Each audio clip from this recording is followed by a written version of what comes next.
कैसे हैं मेरे प्रिय भाई और बहनों, आप सभी को जय यीशु। इस मुसलमान भाई इस संसार में यदि किसी कारण के लिए जिंदा था तो वो है शराब। इसका हालत ऐसा था कि बिना शराब पिए इसका दिन ही नहीं गुजरता था। और एक दिन ऐसा समय आया कि शराब पीते पीते पूरा कंगाल हो गया। उसके पास और पैसा ही नहीं बचा कि वो शराब खरीदे। उसके पास एक गिटार था। उन्होंने सोचा कि अभी गिटार को बेचें और गिटार बेच के जो पैसा मिले उससे हम शराब पिए। उस गिटार को बेचने के लिए उसको एक चर्च में जाना पड़ा। वहीं से उसका जीवन में यू टर्न आया, अर्थात वहीं से उसका जीवन में परिवर्तन आया। और गिटार बेचते बेचते अंत में इस भाई ने यीशु को अपना लिया।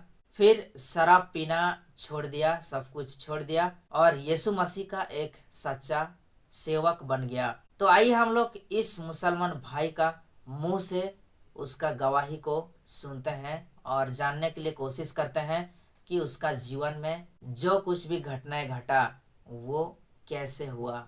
यीशु मसीह को जानने से पहले मेरी जिंदगी बहुत बदकार जिंदगी थी। लड़ाई झगड़ा, सिगरेट, शराब, मैं इन सब चीजों में फंसा हुआ था। और एक दिन ऐसा हुआ कि मुझे पैसों की जरूरत पड़ी।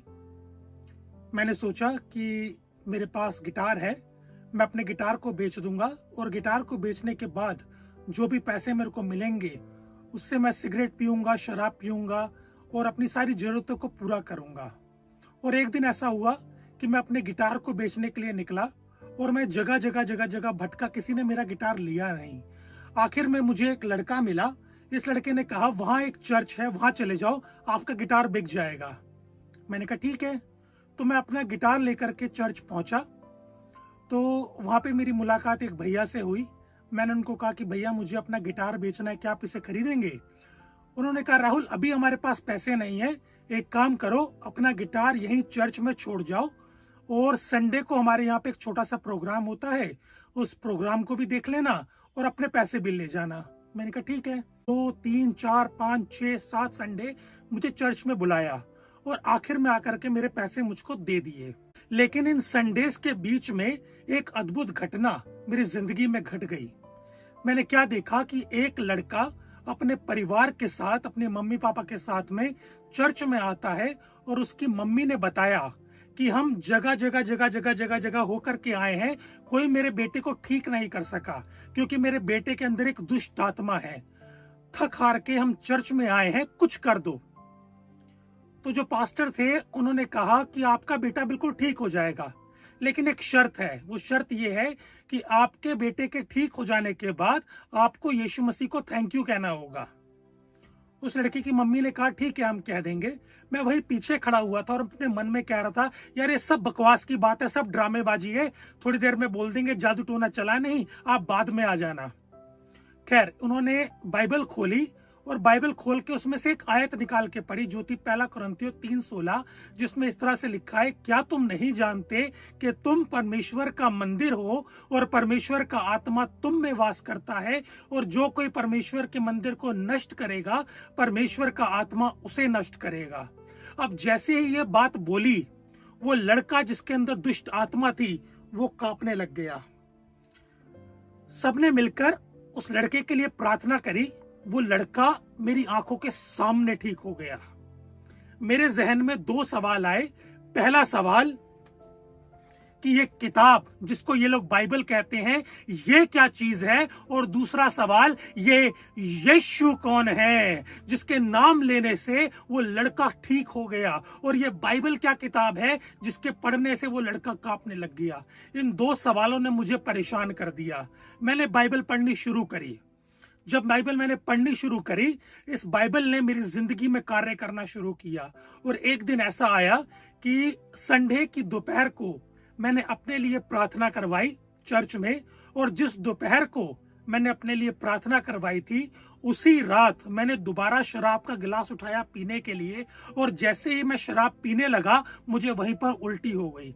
आज इस बात को 13-14 साल से ऊपर हो गया है, मैंने दोबारा सिगरेट शराब को हाथ नहीं लगाया। आप लोगों ने देखा दोस्तों इस भाई के जीवन का गवाही के छोटा सा वीडियो क्लिप को।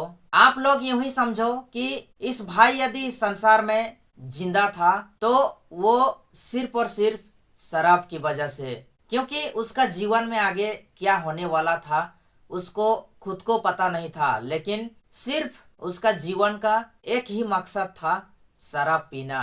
बिना शराब पिए उसका दिन नहीं गुजरता था और अंत में शराब पीते पीते इस भाई ने कंगाल हो गया। शराब पीने के लिए उसके पास और फूटी कौड़ी ही नहीं बचा। फिर अंत में उसको उसके पास जो गिटार था उसको ही बेचना पड़ा।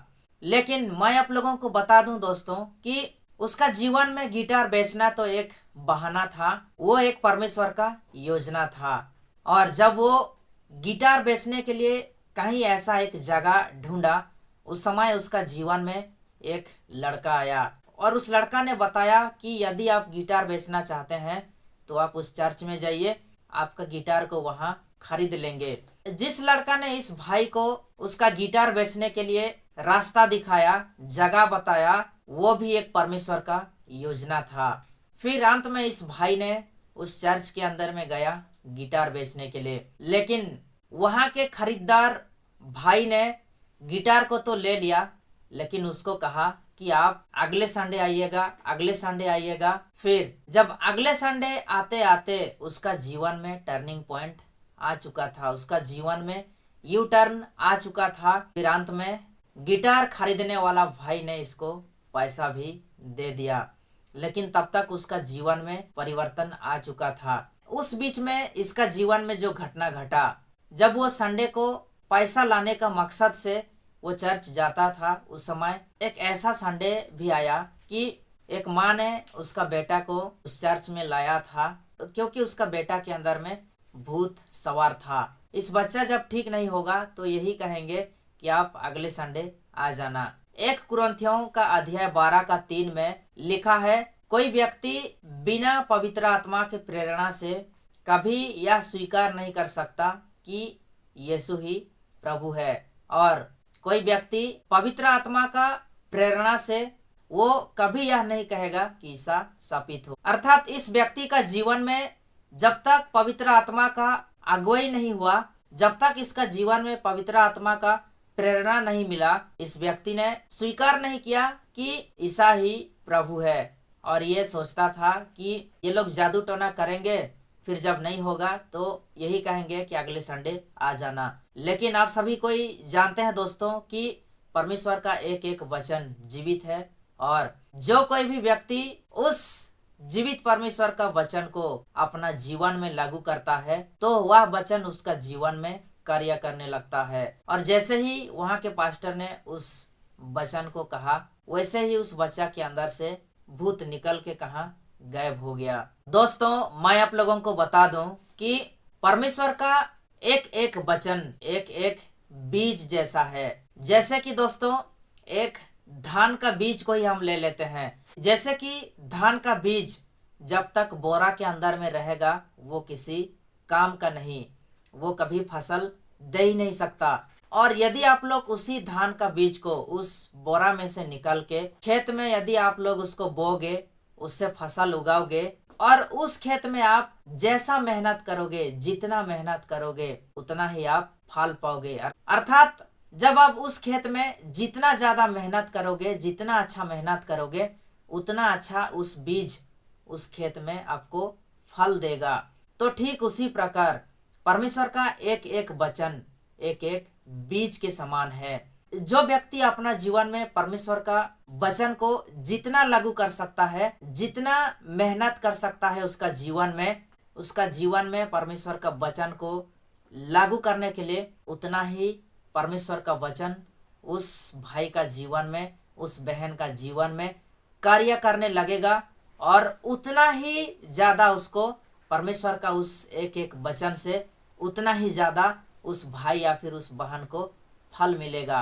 तो इसलिए दोस्तों, परमेश्वर का वचन जब तक बाइबल से बाहर निकलकर आपका मुंह में नहीं आता, आपका हृदय में नहीं आता, तब तक उस परमेश्वर का वचन आपका जीवन में कभी भी फल देने वाला नहीं है, आपका जीवन में कभी भी कार्य करने वाला नहीं है। इसलिए आप लोग जितना परमेश्वर का वचन को जितना हो सके आपका जीवन में लागू करोगे, आपका जीवन में मेहनत करोगे, उतना ही ज्यादा उस वचन उतना ही ज्यादा आपका जीवन में फल देगा और आप लोग उतना ही ज्यादा आगे बढ़ते चले जाओगे। मैं चाहता हूं दोस्तों आप लोग इस वीडियो को ज्यादा से ज्यादा लोगों तक शेयर करें, ताकि जो लोग यह नहीं जानते कि परमेश्वर का एक एक वचन जीवित है और वो वचन तब तक कार्य नहीं करेगा जब तक वो वचन किसी एक इंसान के जीवन में, किसी एक इंसान के मुंह में जब तक लागू नहीं होता, जब तक उसका हृदय को टच नहीं करता,